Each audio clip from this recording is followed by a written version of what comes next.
I remember the day Matthew stepped into my life as if it were yesterday. I was tucked away in a cozy little cafe, nursing the cheapest coffee on the menu while attempting to sort through my jumbled thoughts. That's when he walked in, effortlessly resembling the character from a movie scene. There were no dramatic lights or sweeping soundtracks, just the soft jingle of the door and the mingled scents of stale coffee and his cologne filling the air. "Mind if I sit here?" he asked, his smile radiating warmth as he gestured toward the empty chair across from me. "Go ahead," I managed to reply, striving to keep my composure despite the surprise of his sudden appearance. From that moment, we connected as effortlessly as two puzzle pieces clicking into place. We discovered countless shared interests, from binge-watching cheesy TV shows to debating the best pizza toppings, pineapple, of course, being the undisputed winner. Our casual meetings quickly deepened into something more significant, and it felt like we had known each other for ages. Before long, marriage was a serious topic of conversation.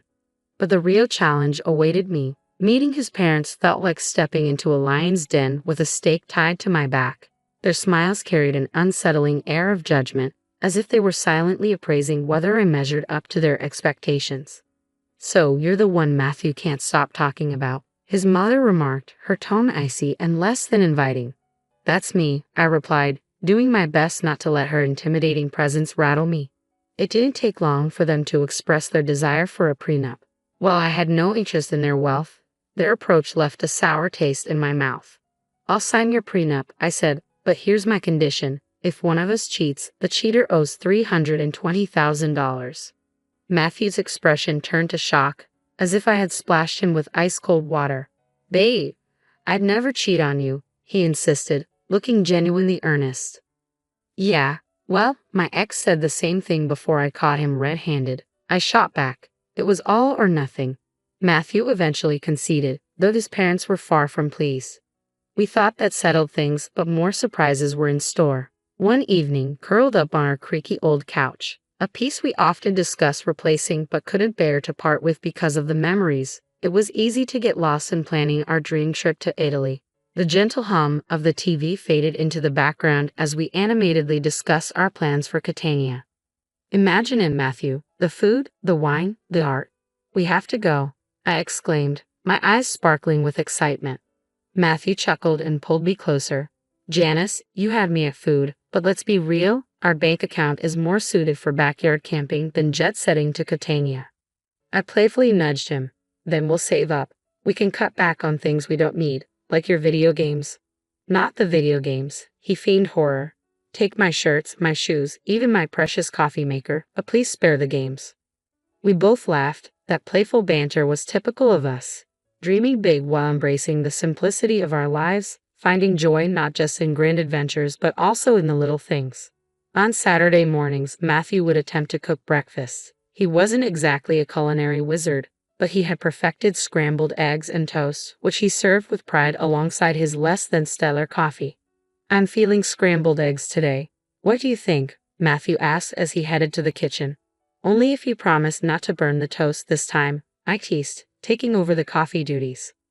One day, while we were doing the dishes, a mundane chore that felt special simply because we were doing it together, Matthew broached a topic we had been dancing around. "Janice, we need to talk about, starting a family," he said, breaking the comfortable silence. I paused, a plate in hand. "I know, it's just scary, isn't it? What if it doesn't work out for us?" Matthew dried his hands on a towel and turned to face me. "Then we'll face it together. But we won't know until we try, right? How hard can it be?" He chuckled, affection lacing his voice. "Famous last words, huh?" I replied, knowing that was us, facing whatever life threw our way together. But then his mother began dropping not-so-subtle hints about grandchildren. "Janice, dear, when are you going to give me some grandbabies? You're not getting any younger, she'd say, her voice sweet but her intentions crystal clear. I'd bite my tongue, flash a smile, and chirp, "We're on it, right, Matthew?" He'd chime in, "Mom, chill out. These things don't happen overnight." As time passed, the pressure mounted, not just from his mom but from within ourselves. We both longed for a family, but things weren't unfolding as we'd hoped. Our home often felt tense, especially with Kayla, Matthew's sister, adding to the strain. She had taken up the new hobby of making my life difficult. her sharp words cutting through the peace we tried to maintain.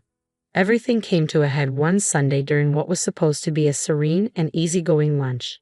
Just as we were about to start eating, Kayla barged in uninvited, and the atmosphere tensed immediately. Her eyes swept the room like a hawk surveying a battlefield. "Well, isn't this a quaint little setup?" she sneered, eyeing the modest meal I had prepared. I forced a smile, trying to keep the peace amidst the brewing storm. "It's just a simple meal, Kayla. Nothing fancy. Please have a seat," I said as we gathered around the table. Kayla wasted no time diving into her usual tirade. "You know, Janice," she started, her voice thick with condescension, "I was talking to Mrs. Kathleen the other day. Her grandson just became a dad. It made me think, when will you and Matthew have some good news for us? Time's ticking, you know." My cheeks burned with a mix of embarrassment and irritation.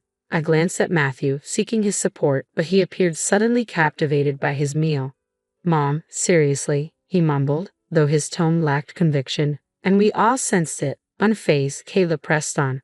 "I hate to be blunt, but you're not getting any younger. You work hard for your money, Matthew. Why waste it on Janice if she can't fulfill her basic duties as a wife? Hiring help for cleaning and cooking would be much more efficient, don't you think?" That comment was the final straw. "I'm doing my best here, Kayla," I blurted out. "It's not like I don't want children. And as for the house and cooking, I didn't realize marriage came with a job description." Kayla scoffed. "Marriage isn't a free ride, Janice. You have responsibilities, and frankly, you're not meeting them." Tension thickened the air, and tears welled in my eyes, but the deepest wound came from Matthew's silence. When he finally spoke, it wasn't to defend me. "Mom's right. Maybe we should consider getting some help around here. It would take some pressure off you too," he suggested. His words felt like a betrayal, and I suddenly felt starkly alone. As Kayla's visits became more frequent, so did her criticisms. She scrutinized every corner of her home, pointing out flaws. "You call this clean?" she sneered. "Looks like a pixie to me." Then came the jabs about my appearance. "Is that what you're wearing? A wife should dress to please her husband." No wonder Matthew seems exhausted. He comes home to this. I tried to stand my ground. "Kayla, I dress for myself, not for Matthew. He's tired because he works hard, not because of my outfit." But it was futile. Kayla had made up her mind about me, and nothing I said could sway her. Matthew's lack of support cut deep. Every night after his mother left, we would argue. "Why won't you defend me? She's bulldozing over us, and you just stand by." "Janice, she has her ways." "What do you expect me to do? Kick my mom out?" "No, but I expect you to be my partner, to stand with me, not against me." It became clear that this situation was more than just Kayla's disapproval. It was a test of our marriage, a trial of whether we could withstand the relentless barrage of her criticisms. As the weeks passed, it dawned on me that this was not a temporary phase. It was a full-blown assault. If we didn't take action soon, there might be nothing left to salvage. The atmosphere between Matthew and me turned icy, exacerbated by Kayla's intensified critiques. Life at home became unusually tense, and I couldn't shake the feeling that Matthew was keeping something from me. It wasn't just the usual stress from work. There was an unsettling change in his behavior that hinted at deeper secrets. It started subtly with his phone habits. Matthew, who had always been an open book, began stepping out of the room for calls, particularly those from someone named Austin, allegedly a new colleague who had a lot of questions. One quiet evening, trying to keep the conversation light, I asked, "Who's this Austin at work?" Matthew's reaction was instant and telling. His body stiffened, and he looked away, a clear signal of his discomfort. "Just a new guy at the office. Really inquisitive," he answered too quickly, avoiding my gaze. But there were more troubling signs. Matthew, who had previously been indifferent to fashion trends, started transforming his wardrobe. Out went the graphic tees and faded jeans, replaced by neatly pressed shirts, sleek trousers, and even a new cologne that lingered around him each morning. "What's with the new look? Planning to model for a department store catalog?" I joked, trying to mask my growing concern. One morning, as Matthew styled his hair in a new way, I joked, "Planning to model for a catalog." He gave a nonchalant smirk. "Why not spruce things up a bit? No harm, right?" But the late nights began to pile up. "Sorry, love. This project is killing me. I'll be home late," his texts would read, night after night. Often, it wasn't until the early hours of the morning that I'd hear the key turned in the door. Something felt off, a gnawing sense of unease that wouldn't fade. Driven by a mix of fear and a desperate need for the truth, I hired a private investigator, a decision that felt like it belonged in a melodramatic detective series. The results were just as dramatic. Inside a plain envelope were photographs and a voice recording. The images showed Matthew with another woman, their closeness unmistakable, while the intimate conversations on the recording shattered any illusions I'd held. Here was a man in love, but not with me.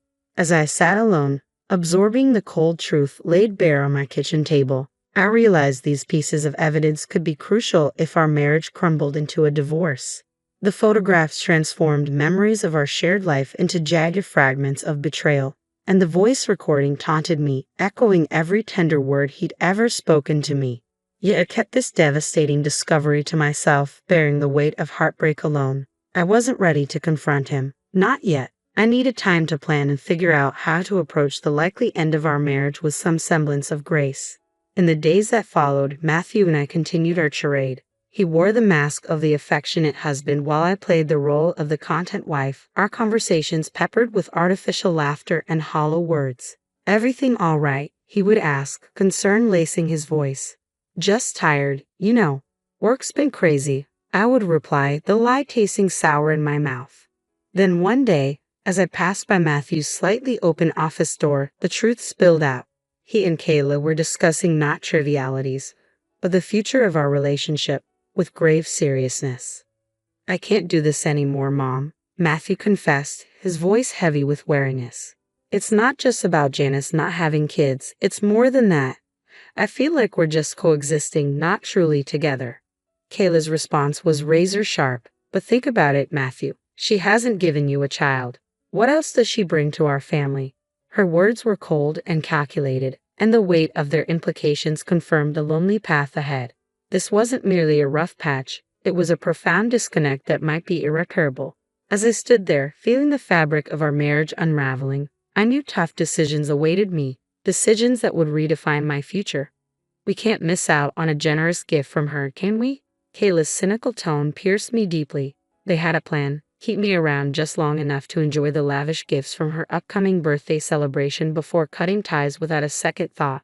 "Just a bit longer," Kayla had said, her venomous smirk etched into my memory. I stood frozen, fury and disbelief coursing through me. It was clear they intended to discard me as easily as crossing off an item on a grocery list. The sting of betrayal ignited a fiery determination within me. They saw me as nothing more than a pawn in their twisted game, but I was resolute in proving I was no one's fool. A few days later, we sat down for a family dinner that felt more like a scripted play than a warm gathering. Kayla, with a calculated smile, turned to me. "So, Janice dear, what do you have planned for my birthday? Something special, I hope." I met her gaze with a calmness that belied my inner turmoil. "Actually, Kayla, I've been thinking about arranging a dinner at the city's most exclusive restaurant, an evening you won't forget." Her eyes sparkled with greedy anticipation as she exchanged a satisfied glance with Matthew. They thought they had cornered me, but little did they know, I was already steps ahead in a different game. "Oh, Janice, that sounds wonderful. Just close family, keep it intimate," Kayla purred with feeding sweetness. "Absolutely, Kayla. We'll make it a night to remember," I replied, the words tasting like ashes in my mouth. The weeks leading up to Kayla's 60th birthday felt like a march toward a day of reckoning, each of her smirks and Matthew's dismissive nods fueling my resolve. My plan was simple yet bold: host the lavish dinner as a supposed gesture of goodwill, then spring a monumental surprise. As the plans unfolded, the devil lay in the details. The night before the party, our home was charged with silent tension. Matthew lounged on the couch, absorbed in his phone. "Everything ready for tomorrow?" he asked, not bothering to look up. "You could say that," I replied, my voice steady despite the storm brewing within me. The day arrived, and as guests filled the opulent dining room we had reserved, the air was thick with anticipation. My heart raced, not with nerves but with the thrill of the imminent revelation. Kayla, basking in the spotlight, reveled in the grandeur. "Oh, Janice, you've truly outdone yourself." "This place is divine," she announced, her voice carrying across the room. As the evening progressed, laughter and stories filled the air, masking the undercurrents of tension swirling around us. Just as dessert plates were cleared, the moment I had been waiting for arrived. The waiter approached discreetly, whispering the staggering cost of the dinner, $10,000. I handed over my credit card, unnoticed by most, when suddenly, as if on cue, Matthew dropped his bombshell. Janice, it's time for the truth. I'm done with this. With us. I want a divorce, he declared, his words cutting through the festive noise and suffocating the atmosphere. Before I could fully process his statement, Kayla interjected sharply. Well, now that it's out in the open, it's best you leave, Janice. Tonight is about family, and you're no longer part of ours. The room fell into stunned silence, every gaze fixed on me. Yet I refused to crumble. With composure I didn't know I possessed, I prepared to face the storm. I hardly felt the weight of my decision as I rose from my seat, nodded curtly, and walked out without a word. The chill of the night air hit me, a stark reminder of the finality that loomed ahead. As I made my way to a friend's apartment, the night closed in around me, reflecting the cold journey I was about to undertake. But I walked on, resolved to forge a new path from the wreckage of my past. With steely determination setting in, I finalized my plans and packed my essentials, transforming the numbness of betrayal into decisive action. This was not just the end of one chapter, it was the beginning of another.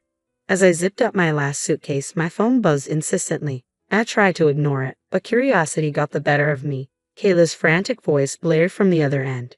Janice, the payment didn't go through. You need to fix this right away.